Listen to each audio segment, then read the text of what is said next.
Le quartier Vanier est aussi reconnu pour avoir un taux de population où les personnes sont très âgées, ce qui correspond à votre clientèle cible. Est-ce que ça a été un facteur aussi? Est-ce que vous analysez la population avant de vous implanter dans un lieu?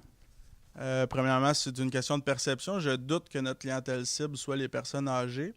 De plus, ce qui est important de voir, donc comme je vous dis, c'est une question de perception. Nous, ce qu'on veut, c'est implanter un établissement de divertissement où les gens vont avoir du plaisir. Puis ça n'a jamais été considéré, jamais on ne considérera le fait de s'implanter à un endroit où les gens pourraient avoir ou auraient ou pourraient avoir des moins bons salaires. Le but, nous, c'est d'avoir des gens, au contraire, en moyen qui viennent avoir du plaisir puis qui viennent se divertir dans nos établissements.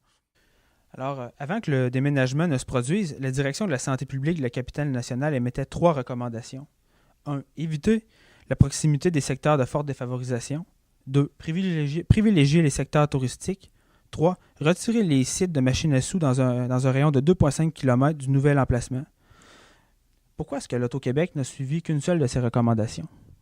En fait, l'Auto-Québec a suivi toutes les recommandations en restant dans le même rayon de 900 mètres de l'ancien salon de jeu. On s'assurait de garder le même rayon d'exclusion de machines aux alentours du nouveau salon de jeu. Donc, on a répondu à toutes ces demandes.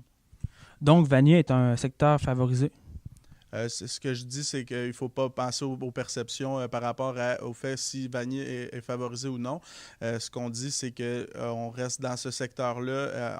Donc, on ouvrait la porte à plus de gens aussi. Ça favorisait l'accès au salon de jeu. Et les gens, il n'y a pas exclusivement les gens de Vanier qui vont jouer ou de Vanier ou des alentours qui vont jouer.